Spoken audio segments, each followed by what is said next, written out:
July 1942. Somewhere in the Libyan desert, 200 miles behind enemy lines, a Willys Jeep carrying 4 times its rated weight rolls across open sand.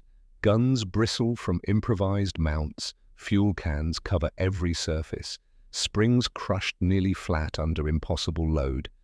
It looks like it should collapse. Instead, it's about to change warfare.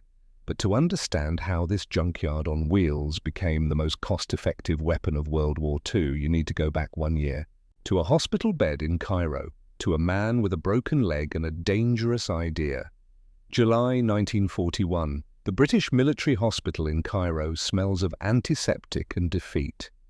Lieutenant Marcus Thorne, 28 years old, American liaison officer to British forces in North Africa, lies in a metal-framed bed with his right leg suspended in traction. The parachute training accident 3 days ago shattered his tibia in 2 places. The doctors say 6 weeks minimum before he walks again. 6 weeks of watching the war happen without him. Through the window, he can see dust rising from the motor pool. Trucks moving supplies east toward the front line, where Rommel's Africa Corps is grinding British forces back toward Egypt. The numbers are brutal. For every German aircraft the RAF destroys in the air, Britain loses pilots, fuel and machines it cannot easily replace. The door opens. A nurse brings evening rations. Thorne barely notices. His attention is fixed on the newspaper folded on his lap. The headline reads, "RAF bombs Axis airfields, limited success, limited success. Military speak for expensive failure." The article describes a high-altitude bombing raid against German airfields near Benghazi. 12 Wellington bombers, 2 lost to anti-aircraft fire. Of the bombs that reached the target area, reconnaissance photographs confirmed hits on 3 enemy aircraft. 3. Thorne does the mathematics in his head. The cost of fuel, bombs, crew training, aircraft maintenance, and the lives of 14 men lost, all for 3 destroyed planes sitting on the ground. There has to be a better way. The idea comes to him slowly at first, then all at once with the clarity of certainty. Small teams, highly trained men, inserted behind enemy lines on foot, walk onto those poorly guarded desert airfields at night, place explosive charges directly on the aircraft, walk away. No bombers, no casualties from anti-aircraft fire, no missed targets from 10,000 feet, just men, explosives, and the element of surprise. He reaches for the notepad on his bedside table and begins to write. 3 weeks later, Thorne sits across a mahogany desk from General Claude Auchinleck, Commander-in-Chief, Middle East. The general's office overlooks Cairo, where the late afternoon sun turns the Nile into molten copper. Auchinleck reads Thorne's proposal in silence. 5 pages of tactical analysis, cost projections, and operational methodology for what Thorne has named L Detachment, Special Air Service Brigade. The name is deliberately misleading. British intelligence wants the Germans to believe a full parachute brigade exists in Egypt. In reality, Thorne is proposing 65 men, maybe less. Auchinleck sets the papers down. He is 60 years old, a career soldier with eyes that have seen too many young officers with bold ideas and short lifespan. You understand what you're proposing is essentially suicide for anyone who gets caught. Yes, sir. The desert doesn't forgive mistakes, Lieutenant. No rescue, no prisoners exchanged, just bodies the sand covers up. I understand, sir. Auchinleck taps the proposal with one finger. And you believe this will work better than conventional bombing raids? I believe, sir, that 1 man with a pound of plastic explosive placed precisely does more damage than 1,000 pounds dropped from altitude, hoping to hit something. A long silence. Outside, the call to prayer echoes from a distant minaret. Very well, Auchinleck says finally. You have authorization to recruit 65 men. I'm giving you Kabrit Camp, 100 miles south of here. You have until November to make this work. If your first operation succeeds, you'll get more resources. If it fails... He doesn't finish the sentence. He doesn't need to. Thorn salutes. "Thank you, sir." As he reaches the door, Auchinleck speaks again. "Lieutenant, the men you're going to recruit, make sure they understand what they're volunteering for. I won't have their deaths on my conscience because you undersold the danger. I won't lie to them, sir. See that you don't."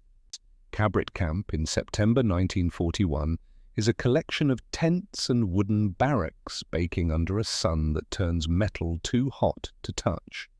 The recruitment notices have gone out. Volunteers from recently disbanded commando units, men with nothing to lose and everything to prove. Thorn stands before the first group of candidates.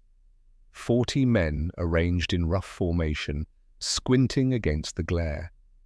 They look at him with suspicion. He is young for an officer, American, unproven. He does not waste time with pleasantries. "Most of you will die," he says. "Not might die, will die. We are going to parachute behind enemy lines, walk onto German airfields in the dark, and destroy their aircraft while they sleep. If you are captured, the Germans will execute you as saboteurs. If you are wounded and cannot walk, we will leave you. We cannot carry you. We do not have the men or the time.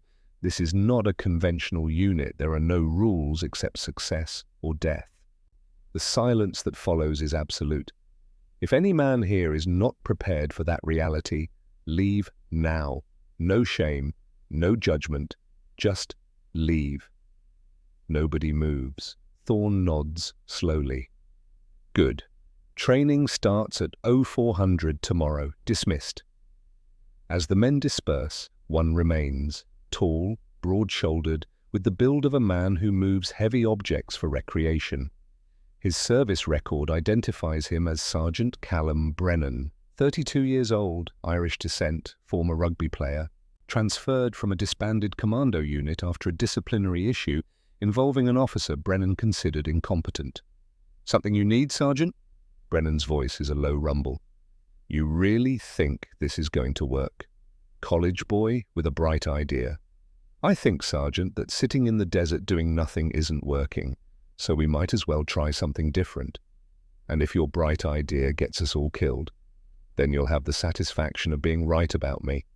Brennan considers this. Something almost like amusement crosses his face. "Fair enough, sir." He walks away.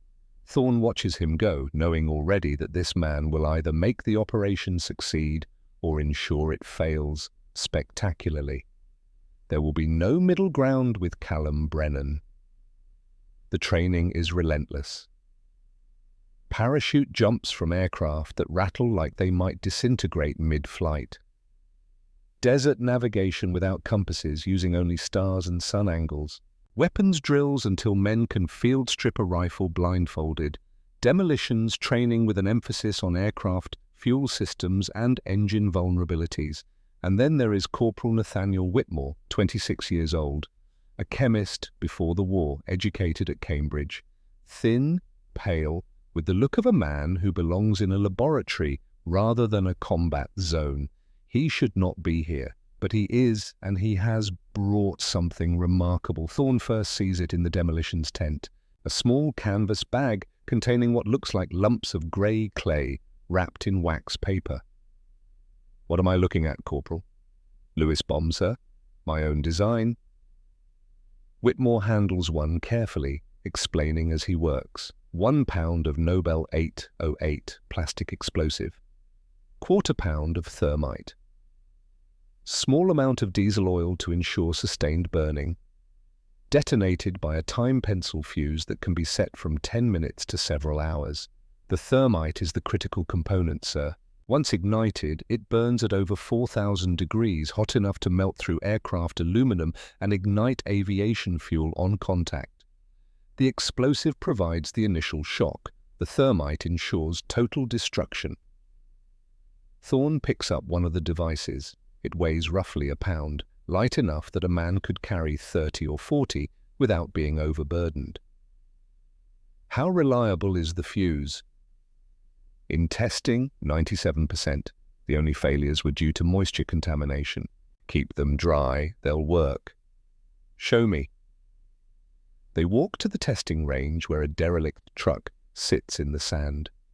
Whitmore places a Lewis bomb on the engine block, sets the time pencil, and they withdraw 50 yards.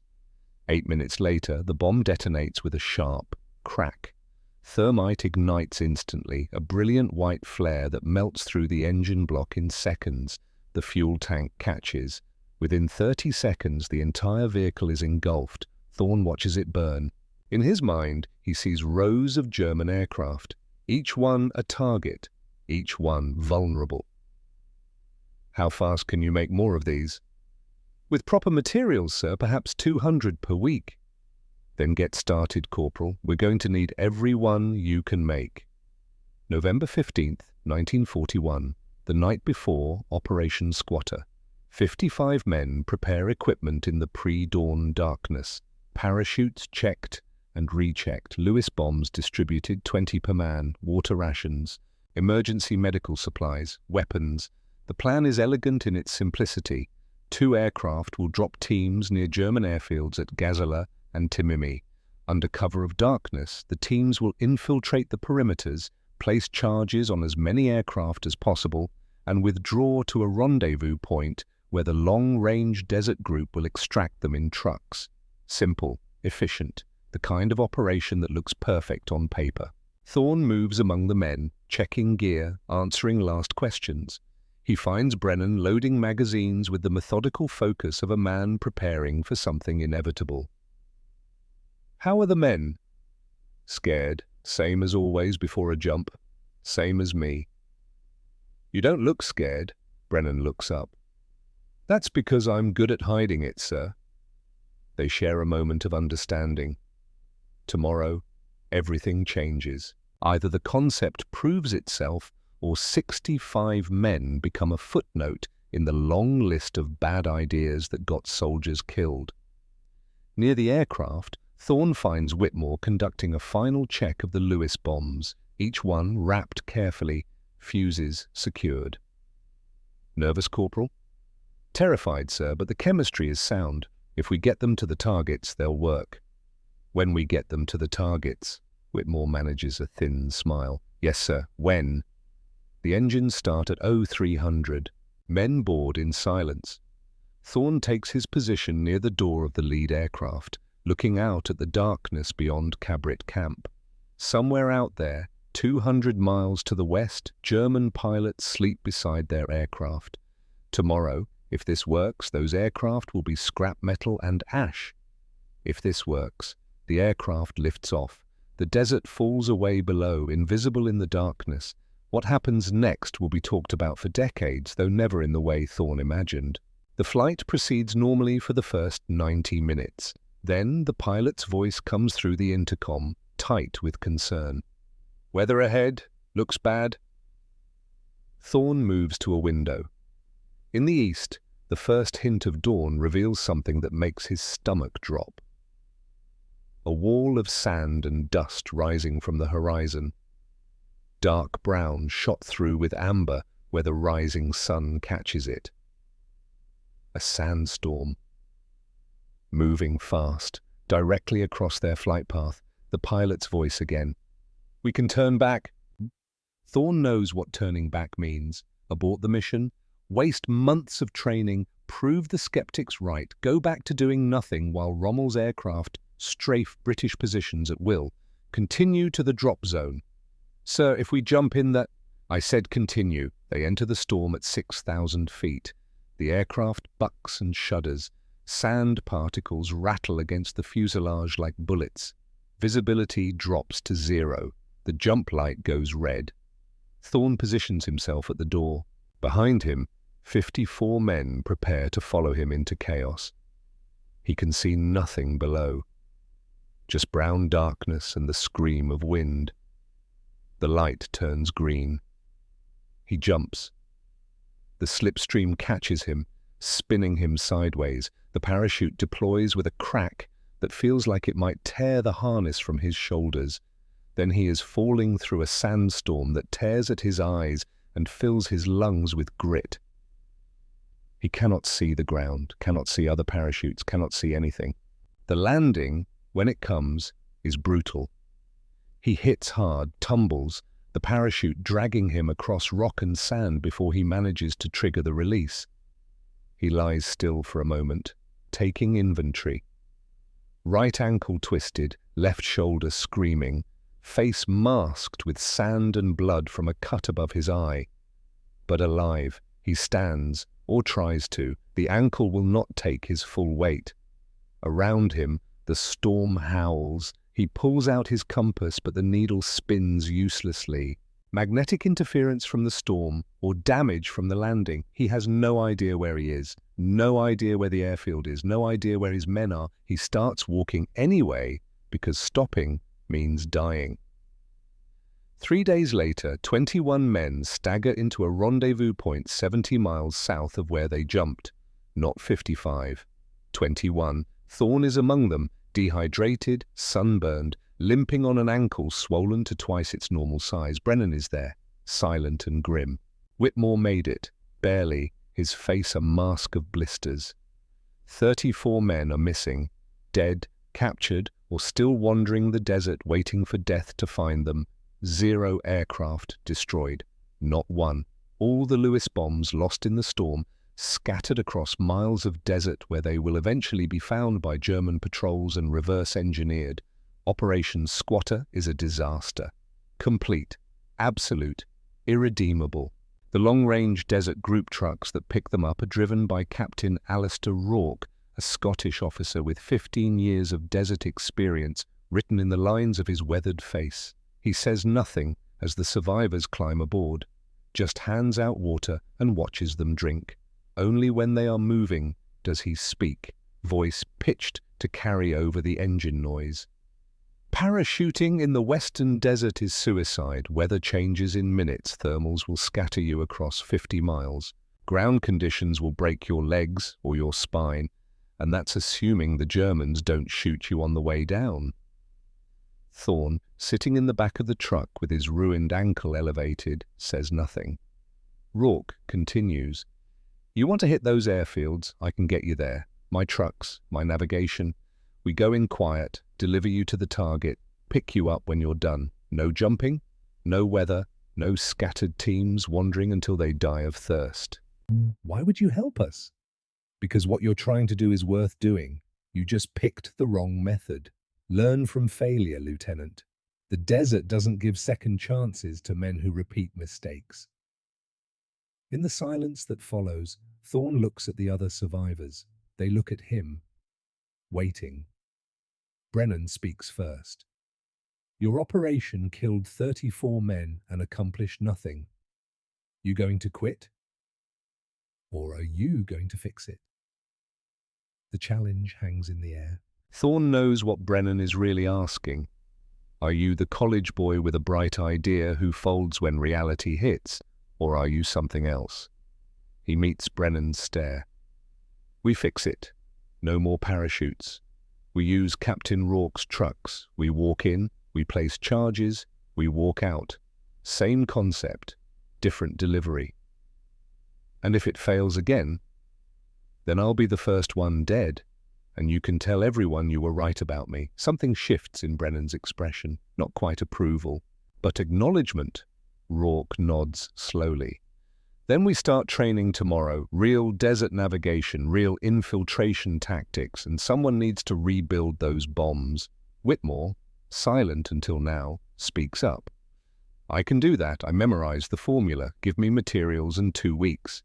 The truck continues south through the desert. Behind them, the sun sets over a landscape that has killed 34 men and broken a perfect plan into fragments. But ahead, somewhere in the darkness, lies the possibility of redemption. And Marcus Thorne makes a silent promise to the men who died because of his mistake. This will work, or I will die making it work. December 1941, Kabrit Camp, 100 miles south of Cairo. The sandstorm disaster should have ended everything. Most officers would have been quietly reassigned. The unit disbanded, the idea filed away as another wartime experiment that failed. But General Auchinleck does something unexpected. He gives Thorne one more chance.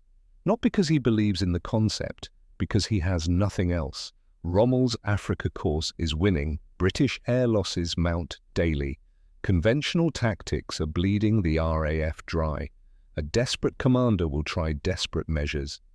The survivors of Operation Squatter return to Cabrit not as failures, but as men who have seen the worst and refused to quit. They train differently now, harder, with the focused intensity of soldiers who know exactly what failure looks like. Captain Alistair Rourke becomes a permanent presence at the camp. His long-range desert group trucks arrive twice a week, bringing desert survival expertise that cannot be learned from manuals. Navigation by stars, water conservation, reading sand patterns to predict weather. The thousand small skills that separate men who survive the desert from men who die in it. Thorn watches, learns, and plans. The concept remains unchanged. Small teams, explosive charges, aircraft destroyed on the ground. But the delivery method transforms. No more parachutes. The LRDG will insert teams by truck to within walking distance of target airfields. Teams infiltrate on foot, place charges, extract to rendezvous points. Simple, proven, survivable. Corporal Nathaniel Whitmore works 16-hour days rebuilding the Lewis bomb stockpile. He has memorized the formula, but creating the devices requires precision that cannot be rushed. Each bomb must be perfect. A single failure could mean a team caught in the open when their explosives fail to detonate.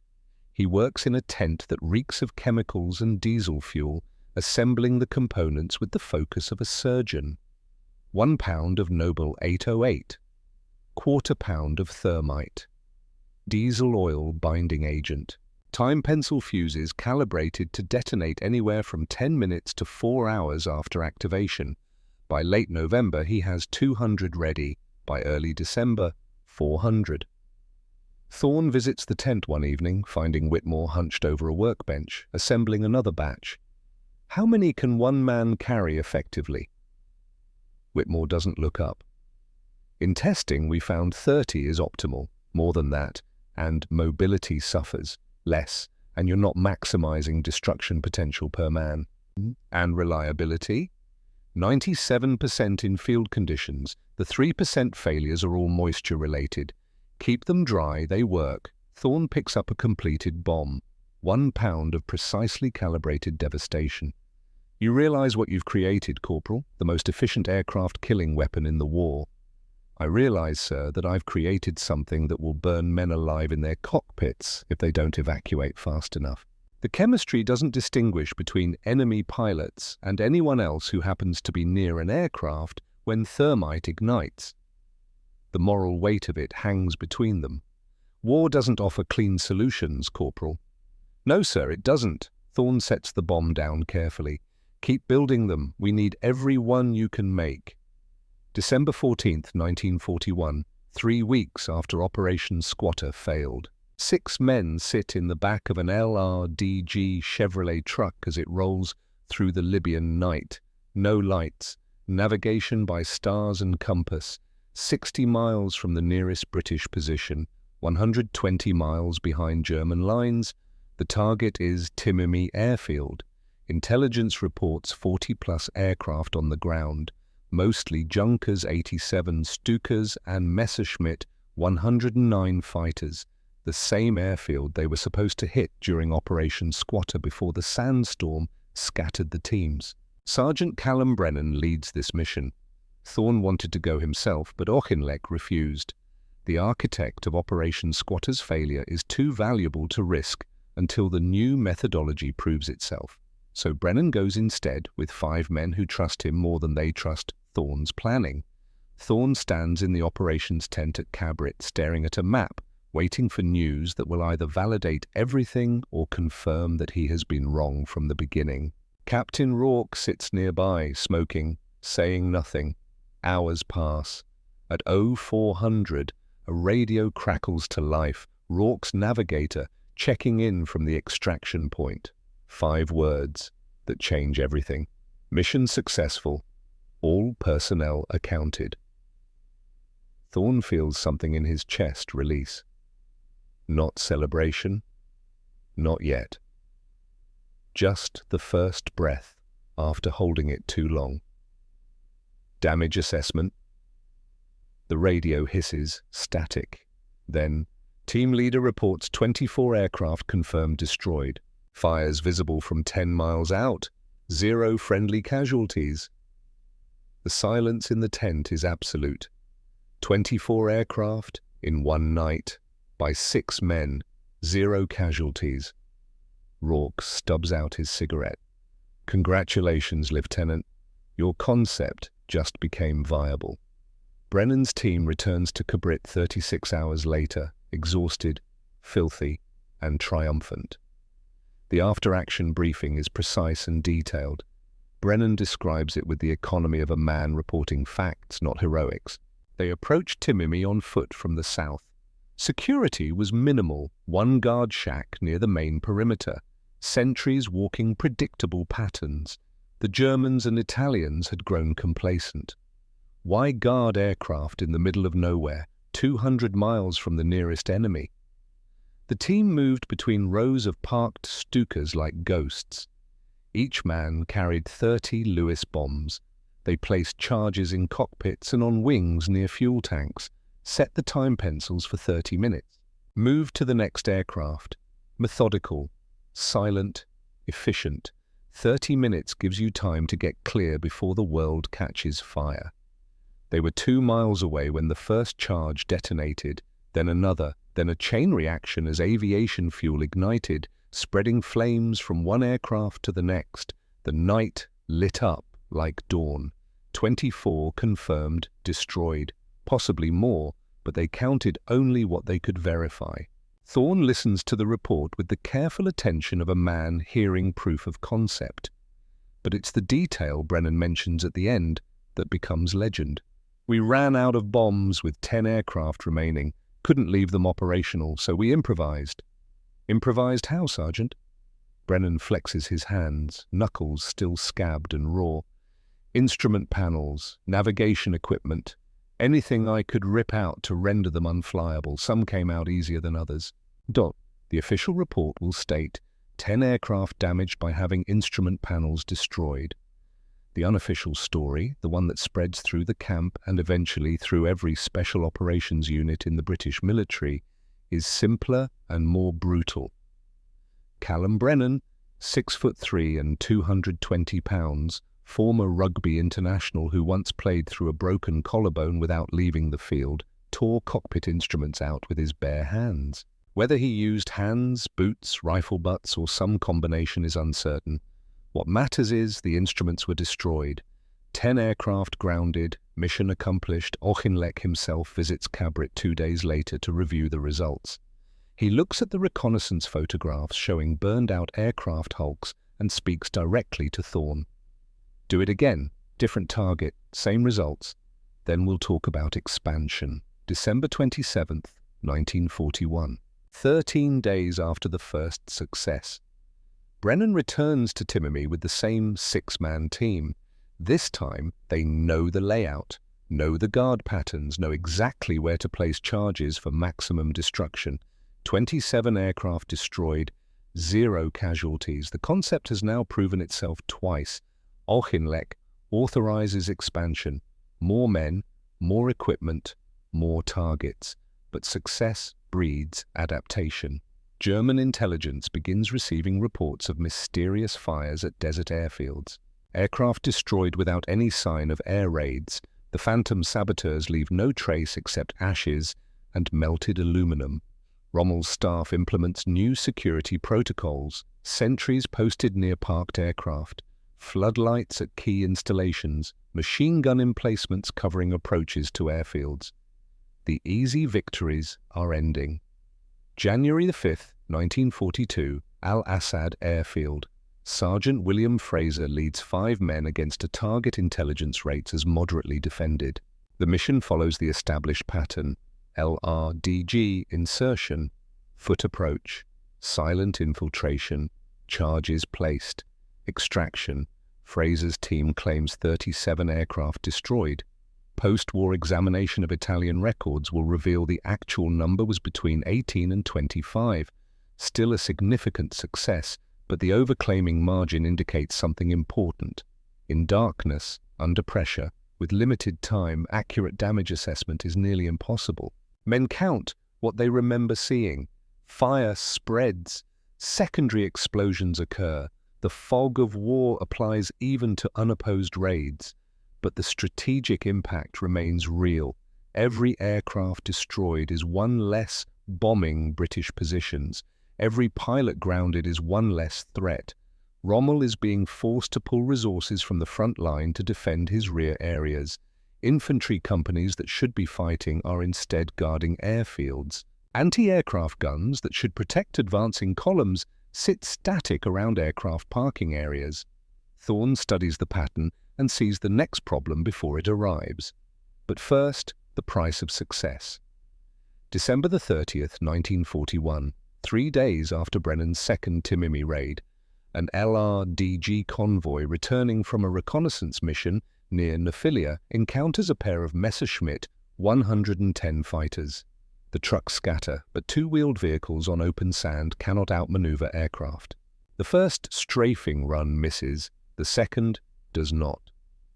Corporal Nathaniel Whitmore, riding in the back of the lead truck, takes 3 rounds to the chest.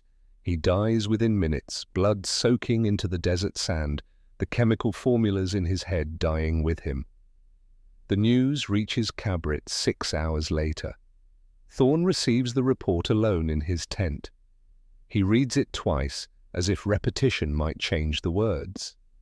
Then he sets it down carefully and walks outside into the night. Brennan finds him an hour later, standing at the edge of camp, staring at nothing. "You heard about Whitmore?" "Yes." A long silence. "He saved the entire program," Thorne says finally. "Without his bomb, none of this works. Without his chemistry, we're just men with rifles trying to shoot aircraft to death." He knew the risks.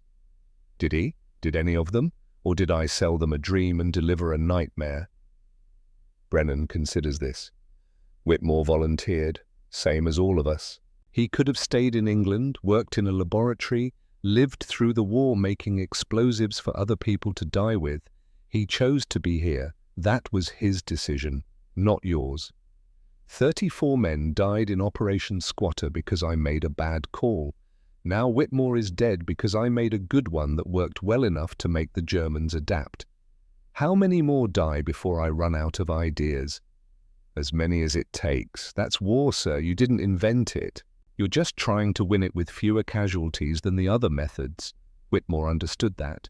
He'd tell you to stop feeling sorry for yourself and finish what he started. The brutal honesty of it cuts through Thorne's guilt, not healing it, just forcing it to coexist with necessity. We need to recreate his formula, the exact mixture. Can anyone— I watched him work, Brennan interrupts, took notes. Figured I should learn in case something happened to him. I can teach others. It won't be as elegant as Whitmore's version, but it'll work.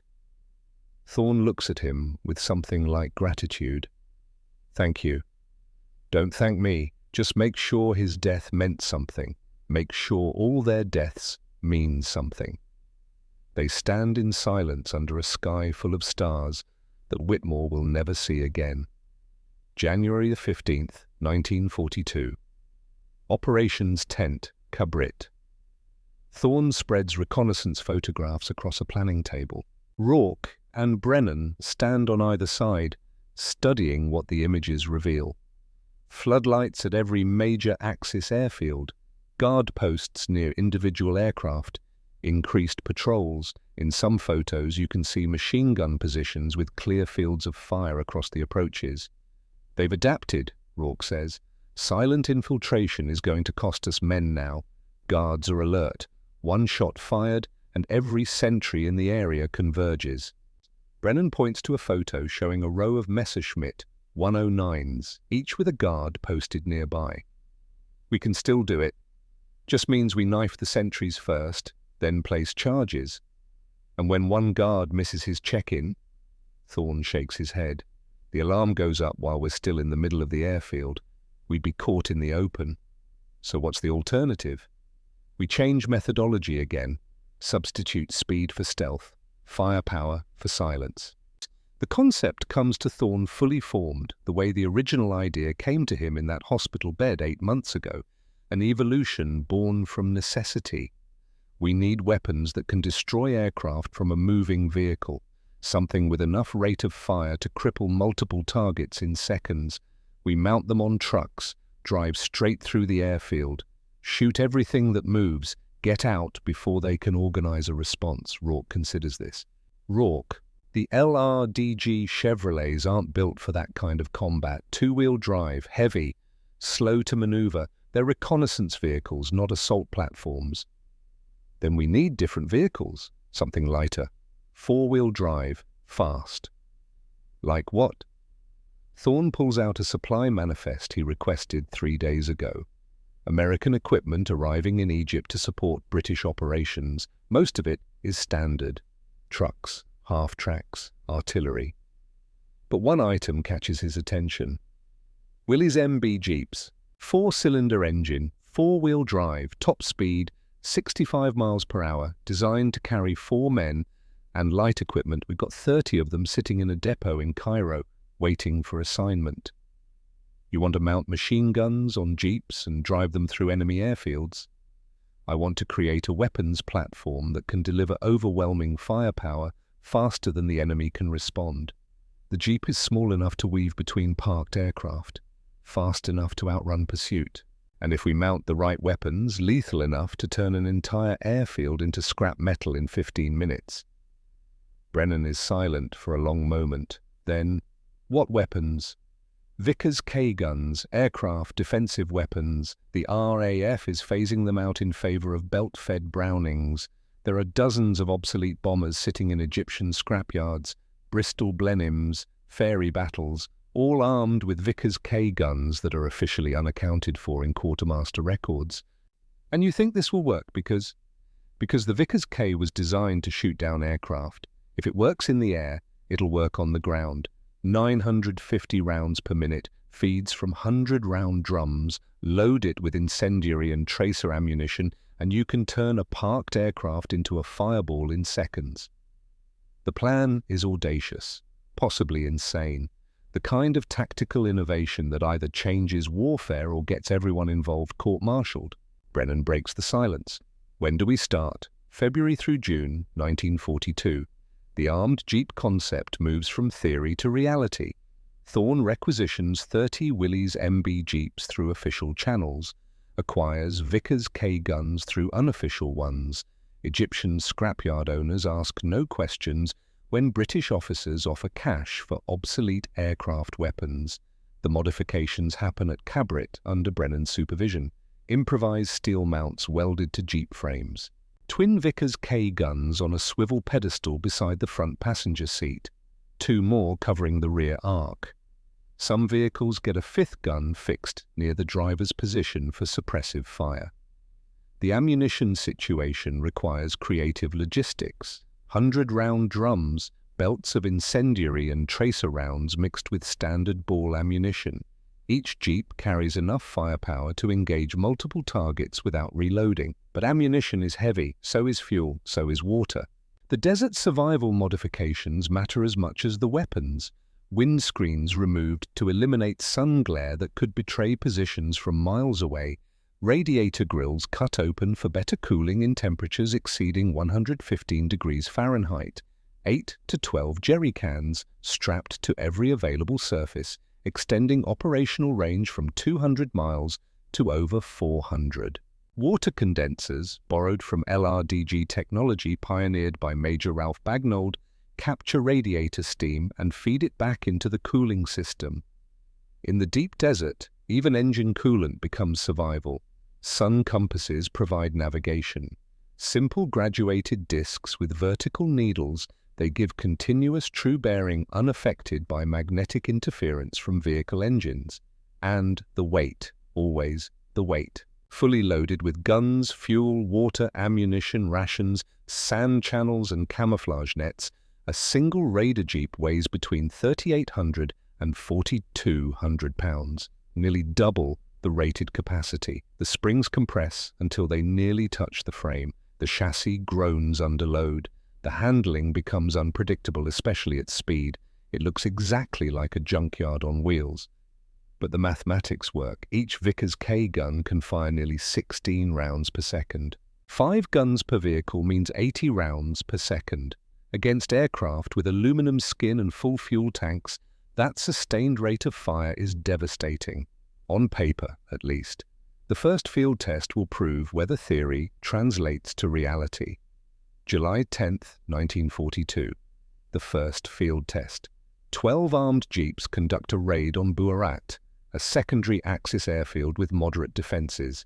The operation is designed to validate the concept before committing to larger targets.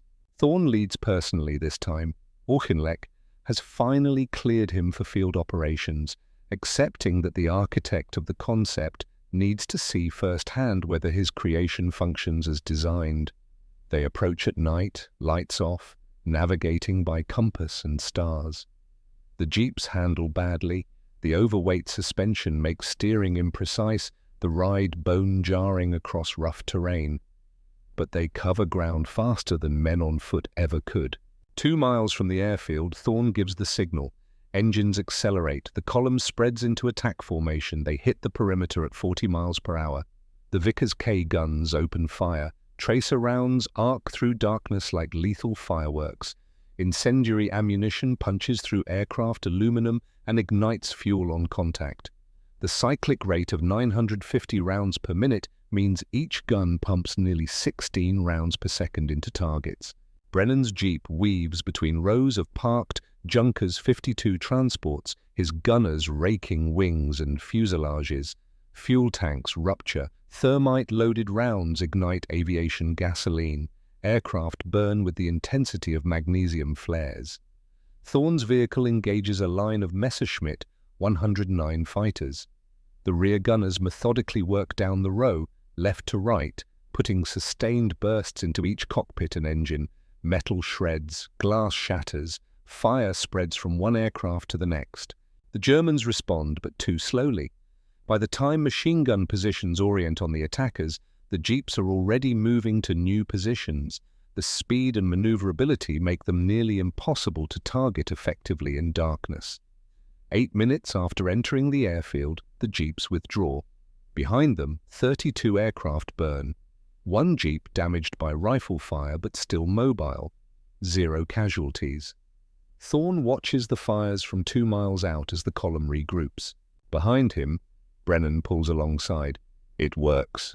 Not a question, a statement of fact. Yes, it works. The concept has proven itself. The overloaded jeep, that improvised weapon system cobbled together from scrapyard guns and American utility vehicles, can deliver results that match conventional bombing raids. Now comes the real test, a major target, a defended installation. The kind of operation that will either establish the armed jeep as legitimate doctrine or prove it was lucky once and will fail under real pressure.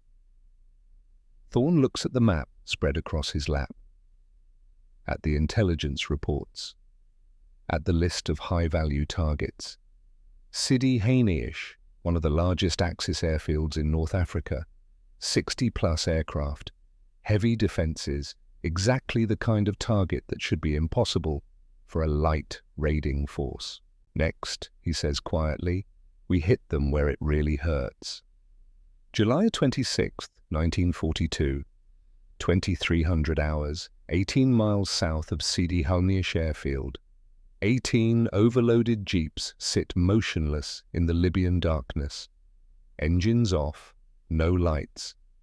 60 men wait in silence, broken only by the tick of cooling metal and the whisper of night wind across sand. Marcus Thorn stands beside the lead vehicle, studying the sky, clear. No moon, perfect conditions for what comes next.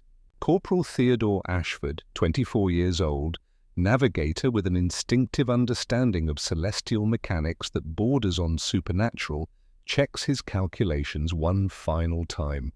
200 miles of desert crossed without headlights, using only stars and sun compass bearings, not a single vehicle lost. One wrong turn. 18 miles to target, sir. bearing 345 degrees, terrain is flat hardpan most of the way. Should be able to maintain 40 miles per hour until we're within 2 miles of the perimeter. Thorne nods.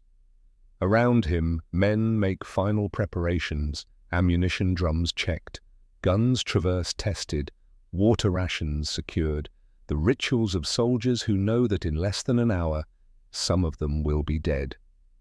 Sergeant Callum Brennan approaches from the right column, his massive frame creating a shadow against the stars. Men are ready, scared but ready. You? Same as them. Same as always. And a moment of understanding passes between them. 8 months ago, Brennan questioned everything about Thorne's leadership. Now they stand together on the edge of an operation that will either validate all of it or end in catastrophic failure. There is nothing left to say. Nothing left to plan. Thorne climbs into the lead jeep. His driver, a former mechanic from Detroit named Warren, sits ready at the wheel. 2 gunners man the Vickers K-mounts, their faces invisible in darkness. Start engines. The night erupts with the sound of 18 4-cylinder motors firing simultaneously. Thorne raises his arm, holds it, then drops it. The column moves forward. They cover the first 15 miles in 22 minutes, no headlights, navigation by instinct and starlight. At 3 miles out, Ashford signals. The column slows. Ahead, barely visible against the horizon, a faint glow marks the airfield's position. 2 miles out, they stop. Thorne uses binoculars to study the target. He can see lights, structures, the dark shapes of parked aircraft arranged in rough rows. And then something unexpected happens. The runway lights activate, bright and sudden, illuminating the entire airfield in harsh white light. For one terrible moment, Thorne thinks they've been detected, that German observers have spotted the column and are preparing defenses. Then he hears it, the distant drone of aircraft engines. A bomber returning from a mission requesting lights for landing. The Germans have just accidentally illuminated every target on the field. Thorne doesn't hesitate. He fires the green signal flare. 18 jeeps accelerate from 40 to 60 miles per hour in seconds. The formation spreads into a V shape, exactly as rehearsed. Right column angles toward the eastern perimeter. Left column sweeps west. Thorne's center group aims straight for the heart of the airfield. They cross the perimeter at speed. No fence, no barrier, just open sand transitioning to packed earth. And then the Vickers K guns open fire. The sound is overwhelming. 9,500 rounds per minute from each gun, multiple guns per vehicle. The combined rate of fire creates a continuous roar that drowns out even the Jeep engines. Tracer rounds arc through the night like red meteors. Incendiary ammunition punches through aircraft aluminum with the specific purpose it was designed for, destroying airplanes. Thorne's Jeep weaves between rows of Junkers 87 Stukas. His rear gunners engage methodically left to right, putting sustained bursts into each aircraft's fuel tanks and engines. The first Stuka catches fire within seconds, then the second, then a chain reaction as aviation fuel ignites and spreads. To his right, Brennan's column engages a line of Messerschmitt 109 fighters. The twin front-mounted guns rake across cockpits and wings. Glass shatters, metal shreds. A fuel tank ruptures and ignites with an orange-white flash that throws shadows across the entire airfield. The Germans respond, but chaotically. Sentries fire rifles at fast-moving targets they can barely see. A machine gun position opens up from the western perimeter, but the Jeeps are already past its field of fire. Thorne's center group reaches the fuel depot, large drums stacked near a maintenance hangar. His driver brings them within 50 yards. The gunners concentrate fire on the drums. The result is instantaneous and catastrophic. The fuel depot detonates with a concussion that rocks every Jeep on the field. A fireball rises 200 feet, illuminating the night like an artificial dawn. Secondary explosions ripple outward as stored ammunition catches. In that moment of terrible clarity, Thorne can see everything. The entire airfield laid bare. Aircraft burning in neat rows, German soldiers running in confusion, Italian crews abandoning vehicles, and his jeeps moving through it all like mechanical predators, guns never stopping. But war always extracts payment. On the eastern perimeter, a German anti-aircraft gun crew manages to swing their weapon toward ground targets. The 88mm flak gun, designed to shoot down bombers at altitude, fires directly into the jeep formation. The first round misses high, the second strikes Lance Corporal John Robson's jeep. The 21-year-old machine gunner from Manchester doesn't have time to register what's happening. The 88mm high-explosive round hits the jeep's rear section, detonating with enough force to tear the vehicle apart. Robson dies instantly. His driver and front gunner are thrown clear by the blast, injured but alive. The jeep itself becomes a burning wreck within seconds. Thorne sees it happen from 200 yards away, sees the flash, the debris, knows immediately what it means. First casualty. He activates the radio handset. All units, continue mission, stay mobile, don't stop for anything. Because stopping in the middle of an airfield, swarming with armed enemy, is how you turn one casualty into 20. The raid continues. 13 minutes after entering the airfield, Thorne gives the withdrawal signal. 3 short bursts on the radio transmitter. A green flare fired into the smoke-filled sky. The jeeps disengage and head south, back the way they came. Behind them, Sidi Hanish burns. Aircraft, fuel, ammunition, structures. The night sky glows orange for miles. They regroup 3 miles out. Thorne conducts a rapid head count. 17 jeeps, 58 men. Robson is gone. The 2 men thrown clear from his destroyed jeep are injured but mobile. One has a broken arm, the other burns on his face and hands. The cost could have been far worse. Ashford provides the heading for the return journey. 200 miles back to friendly lines. They need to cover at least 100 before dawn makes them visible to air patrols. The column moves out. Behind them, the fires of Sidi Hanish paint the horizon. 17 hours later, as the exhausted column navigates the final 60 miles towards safety, German reconnaissance spots them. A Junkers 87 Stuka dives from altitude. The scream of its siren announces the attack seconds before it releases its bombs. Most of the column scatters successfully, but one jeep, slowed by a damaged axle from the rough desert crossing, can't maneuver fast enough. The bomb hits 20 feet away, close enough. French volunteer André Zirnheld, 29 years old, philosopher and poet who joined the Free French forces to fight fascism, takes shrapnel to the chest and abdomen. The wounds are catastrophic. He dies within minutes, cradled by his crew as the desert sand soaks dark with blood. 2 men, 2 deaths, out of 60 who started. Thorne watches Zirnheld's body wrapped in a tarp, secured to a jeep for transport back to base, and feels the weight of command settle deeper. Every decision has consequences. Every plan costs lives. The question is whether the cost justifies the result. They reach friendly lines 38 hours after departing. Exhausted, filthy, some wounded, but alive. The intelligence assessment arrives 6 hours later. Aerial reconnaissance photographs of Sidi Hanish show devastation that exceeds even optimistic projections.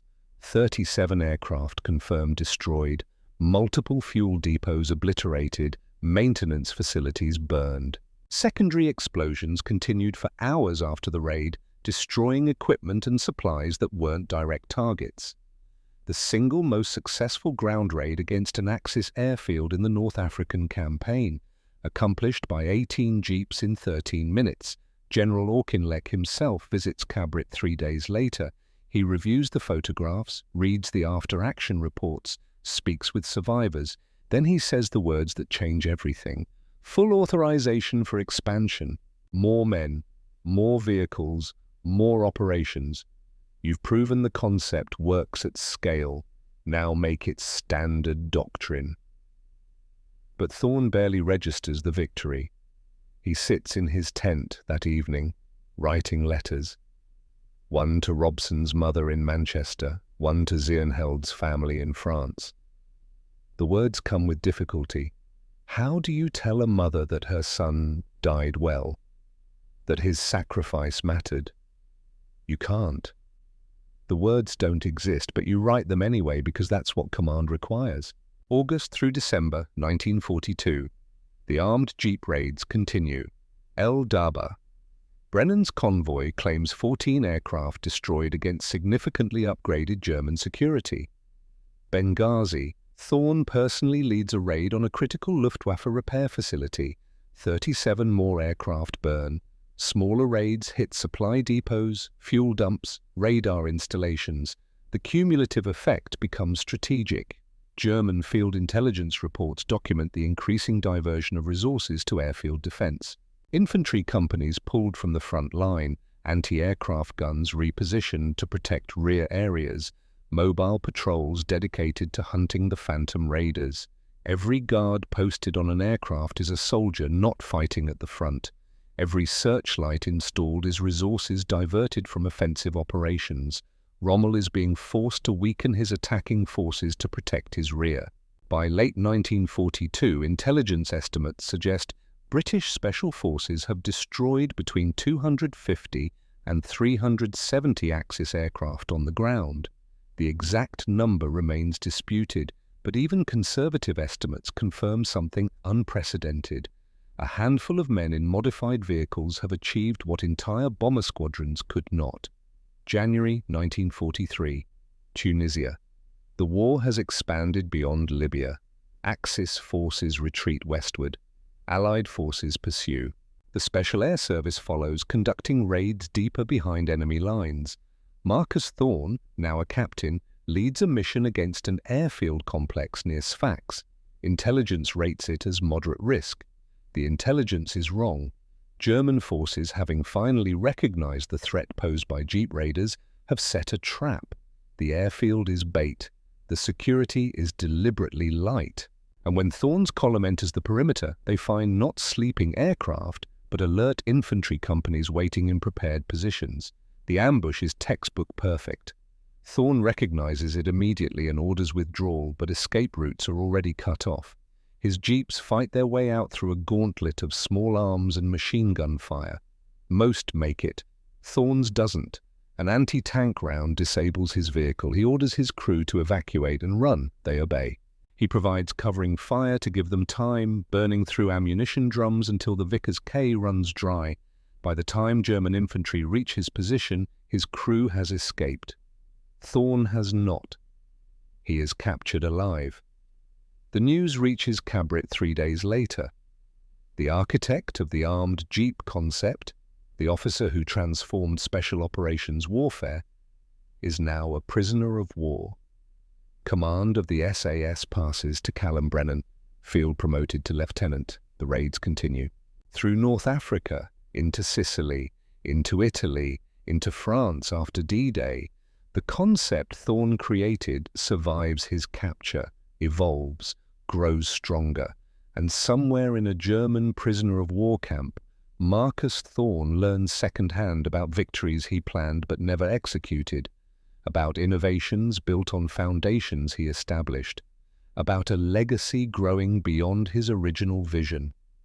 He is exchanged in a prisoner swap in April 1945, returns home to Virginia, to a wife who waited, to a daughter he barely knows. Sarah is 31 now, Emma is 7. They pick him up from the train station, and for a long moment, none of them know what to say. Then Emma asks, "Did you win the war, Daddy?" Thorn looks at his daughter, at his wife, at the life he abandoned for 2 years. Some parts of it, yes. It's enough, for now. 1958, 15 years after capture. Thorn, now 44 years old, sits at a typewriter in a small office in Virginia. He is writing a memoir, not of his own accomplishments, but of the men who made the concept real. He writes about Nathaniel Whitmore, the chemist who died perfecting the bomb that made silent raids possible. He writes about John Robson and Andre Zirnheld, who paid the price for pushing the concept to scale. He writes about Callum Brennan, who took an untested idea and turned it into operational doctrine. The final chapter addresses the question he knows readers will ask. Was it worth it? He types slowly, choosing each word with care. War demands innovation, desperation breeds creativity, and sometimes, when conventional wisdom fails, a seemingly impossible idea becomes the solution that changes everything. The overloaded Jeep was never supposed to work. The springs couldn't handle the weight. The guns were scavenged from scrap. The tactics defied every manual ever written. It worked anyway, not because it was perfect, because it was necessary. He pulls the page from the typewriter. The manuscript is complete, but before he sends it to the publisher, there's something he needs to do. 3 hours north of Virginia, a military cemetery outside Boston, row 17, grave 42. Corporal Nathaniel Whitmore, 1916 to 1941. He gave science to war. Thorne places a copy of the manuscript on the headstone. I wrote the truth, Nate, that you were the real founder, that your bomb made everything possible, that without you, none of it would have worked. The wind moves through the cemetery, carrying the scent of cut grass and distant rain. I have a daughter, Emma. She's 14 now. Wants to study chemistry. I told her about you, about what you built.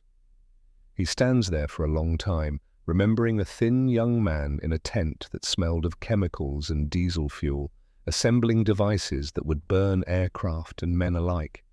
The concept's still working, different wars, different vehicles, but your formula, your innovation, still there. He turns to leave, then stops. Thank you for dying so the rest of us could figure it out. Not redemption, just acknowledgement. For Marcus Thorne, it's enough. He drives home as evening settles over Virginia. Sarah and Emma are waiting. Dinner is on the table. Life continues. The guilt never fully leaves. 34 men dead in a sandstorm. Whitmore killed by a Messerschmitt, Robson and Zirnheld paying for success with their lives. But the guilt has learned to coexist with something else, the knowledge that their deaths built something lasting, that the overloaded Jeep saved more lives than it cost, not comfort, just mathematics. He joins his family at the table. Outside, the sun sets on 1958. And somewhere in the world, men are climbing into vehicles loaded beyond capacity, mounting weapons that seem excessive, driving toward objectives that seem impossible. Because Marcus Thorne refused to accept that parachutes were the only way. Because Nathaniel Whitmore invented the perfect bomb. Because Callum Brennan proved it could work at scale. The overloaded Jeep, still working. A quiet cemetery in Virginia. November rain falls on gravestones arranged in neat rows. Marcus Thorne, 89 years old now, stands before two markers. Sarah, who died in 1998. Emma, lost to cancer in 2001. He has outlived almost everyone. A car pulls up behind him. A young man emerges, British accent, military bearing, 30-something. Captain Thorne, I'm Lieutenant Davies. I command a patrol in Afghanistan. I wanted to meet you before. He doesn't finish. Doesn't need to. Thorne looks at him, sees himself at 28, sees Brennan, sees all of them. You're using the Jeeps? Land Rovers now, sir, Jackals. Better armor, better weapons. But the same concept. Speed, firepower, surprise, your tactics. Still working? Thorne nods slowly. Good. Me. They stand in silence, rain falling around them. The men you lost, sir, Whitmore, Robson, Zirnheld, the 34 from the first operation, do you think they'd be proud? Thorne considers this for a long moment.